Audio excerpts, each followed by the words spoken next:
इस विशेष दिन पर जो सम्राट अशोक की जयंती मनाई जा रही है आज पूरे देश में, इस विशेष अवसर पर हमें यहाँ बोलने का मौका दिया गया है, इसके लिए हम बहुत आभारी हैं। सम्राट अशोक बहुत ही जाना माना नाम है। आजकल सोशल मीडिया पर तो काफ़ी लिखा जा रहा है, बताया जा रहा है, तो काफ़ी लोगों को इसके बारे में जानकारी भी है।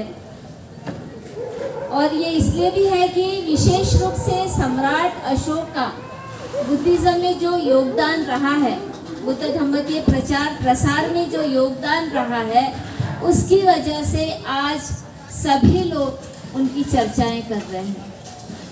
जिस तरह से आधुनिक युग में हम डॉक्टर बाबा साहेब आम्बेडकर का नाम लेते हैं कि उन्होंने फिर से भारत में बुद्ध के धम्म को पुनः जीवित किया, उसी तरह से सम्राट अशोका ने ईसा पूर्व 4वीं शताब्दी में बुद्ध धम्म के प्रचार प्रसार के लिए जो कार्य किया, उसे कभी भी भुलाया नहीं जा सकता। वो हमेशा उसके लिए याद किए जाते रहेंगे।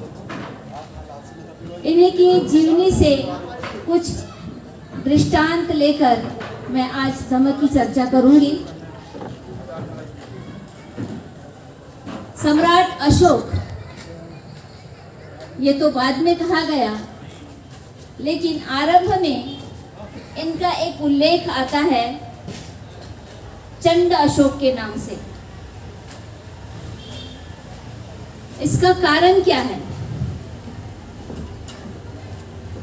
जब हम ऐतिहासिक पुरुष की या महामानवों की कोई बात करते हैं या किसी व्यक्तित्व की बात करते हैं, तो उस समय के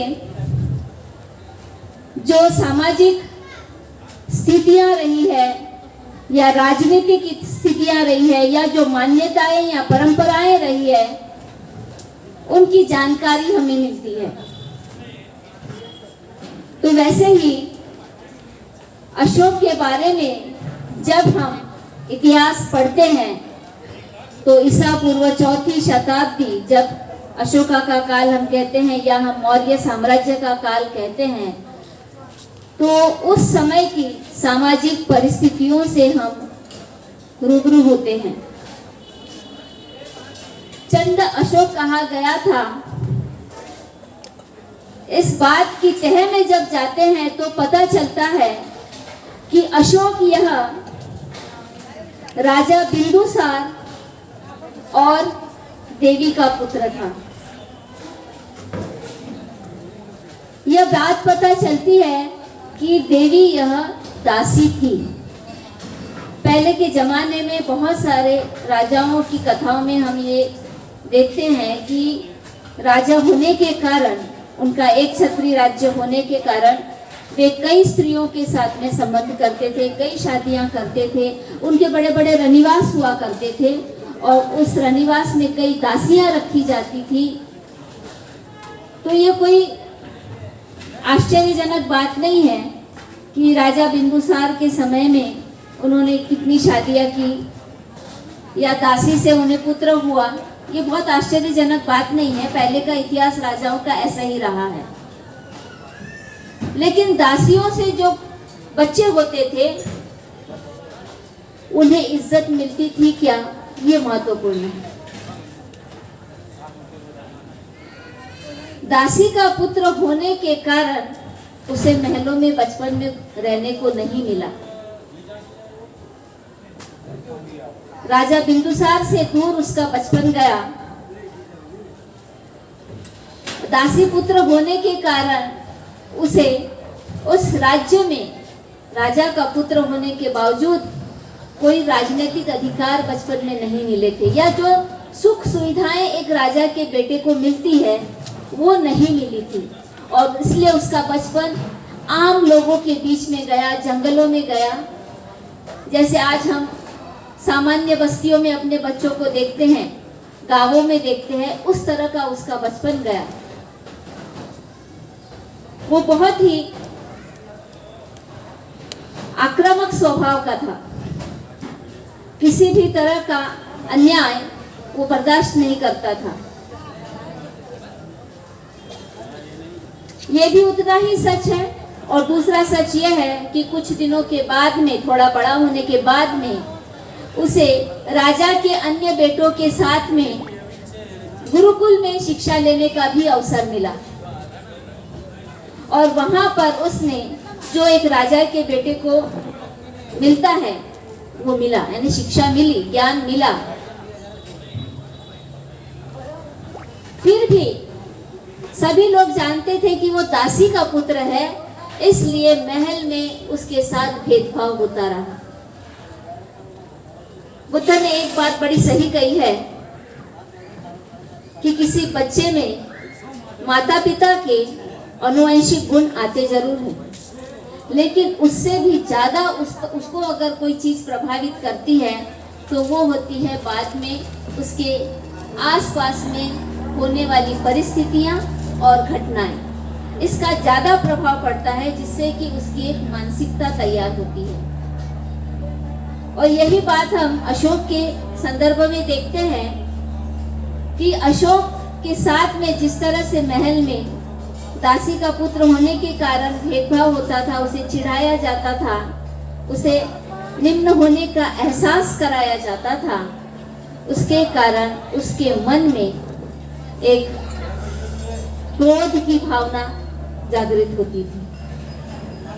बहुत स्वाभाविक है ये बात कि हमारे साथ में अगर कोई बुरा सलूक करता है, हमारे अस्तित्व को नकारता है, तो हमारे भीतर एक ज्वाला धड़कती है।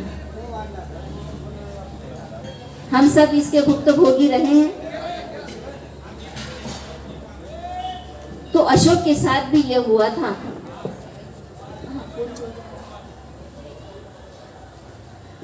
बाद में हम देखते हैं कि राजा बिंदुसार ने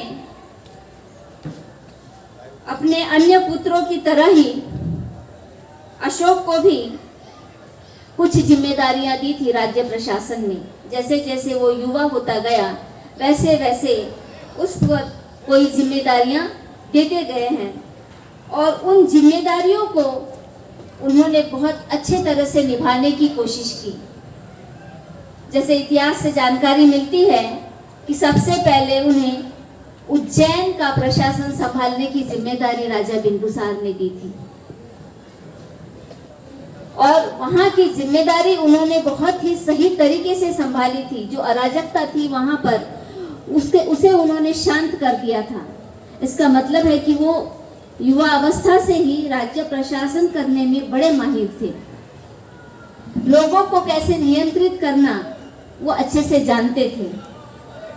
वहां उज्जैन का प्रशासन अच्छा देखने के बाद में तक्षशिला में जो अराजकता फैली हुई थी, वहां राजा बिंदुसार के कुछ विद्रोही थे जो उसके शासन को नहीं मानते थे।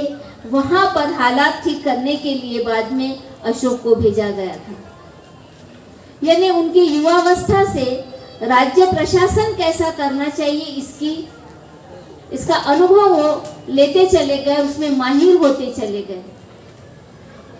लेकिन इस दौरान लगातार उनके जो अन्य भाई थे उनके साथ में उनके विवाद और लड़ाई झगड़े लगातार होते रहे, जिससे कि उनके मन में हमेशा क्रोध बढ़ता ही रहा।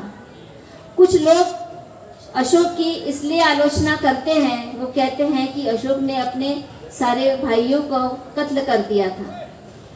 लेकिन मैं समझती हूँ कि राजतंत्र में ये भी एक स्वाभाविक बात है। राजतंत्र में कई राजाओं ने अपने पिता को मारकर, अपने भाइयों को मारकर ही राज्य को हड़पा है। राजतंत्र चीज ही कुछ ऐसी थी। हमें अजातशत्रु का भी उदाहरण मालूम है, और भी कई उदाहरण इतिहास में मिलते हैं। इसलिए कहते हैं कि राजनीति में कोई किसी का सगा नहीं होता है। इसके बावजूद अशोक महान बने। वो इसलिए बने क्योंकि किसी के अस्तित्व को निम्न समझना, उसको उत्पीड़ित करना, उसका अपमान करना, उसे निम्न ठहराकर उसे अधिकारों से वंचित करना, ये जो अनुभव बचपन से लेते रहे हैं, इसका उनके महान होने में बड़ा अर्थ है। हम कहते हैं ना कि जो बहुत कष्ट उठाता है, बड़ी मेहनत से रोटी कमाता है, उसे उस रोटी की कदर भी होती है, और जिसे सब कुछ रेडीमेड मिलता है उसे उसकी कदर नहीं होती है। रेडीमेड मिलता है तो वो उसे बर्बाद भी कर देता है। और अशोक का अनुभव कुछ अलग था, इसलिए उसने जब राजपाट संभाला तो उसने अपने राज्य को बहुत सही तरीके से चलाने की कोशिश की। लेकिन एक कमी बहुत बड़ी ये रही कि जो आम राजतंत्र में होते रहा है, साम्राज्यवाद। साम्राज्यवाद यहाँ लगभग सभी लोग समझते होंगे, ऐसा मैं समझती हूँ। साम्राज्यवाद यानी अपने राज्य की सीमाओं को बढ़ाते जाना।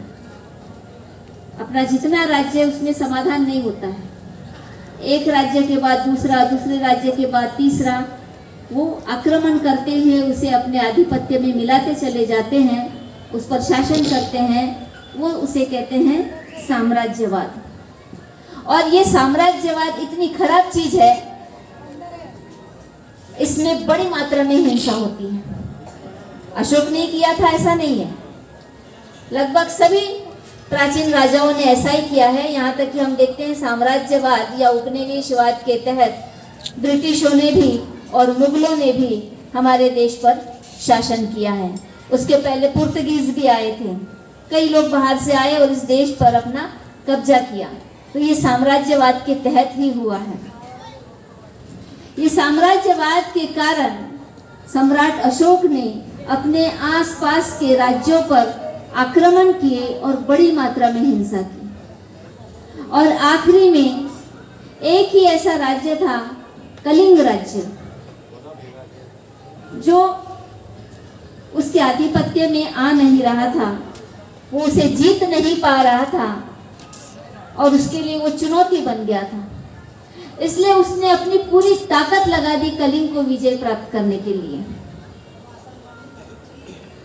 उसे इतनी धूम थी कलिंग पर विजय पाने की या कलिंग पर अपना साम्राज्य स्थापित करने की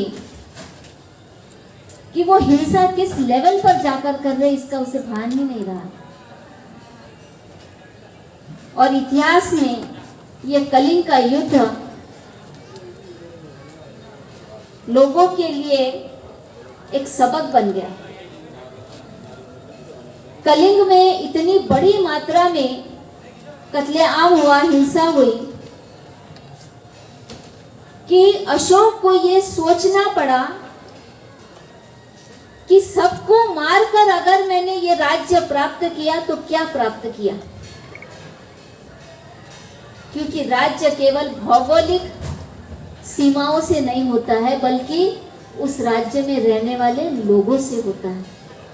जब लोग ही नहीं रहे तो वो जमीन को पाकर करेंगे क्या। वहां कोई भी नहीं बचा था और इस वजह से उनके सोचने के तरीके में एक बदलाव आया। उन्हें बड़ा पश्चाताप हुआ कि ये मैंने क्या कर दिया, मैं अब किस पर शासन करूंगा, कोई बचा नहीं है।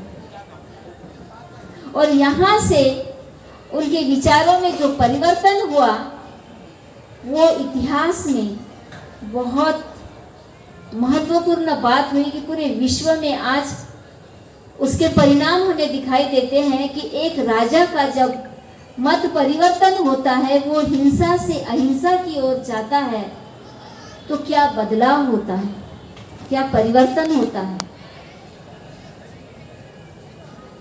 उसने हमेशा के लिए हिंसा का रास्ता छोड़ दिया और बुद्ध के धम्म का अनुसरण किया।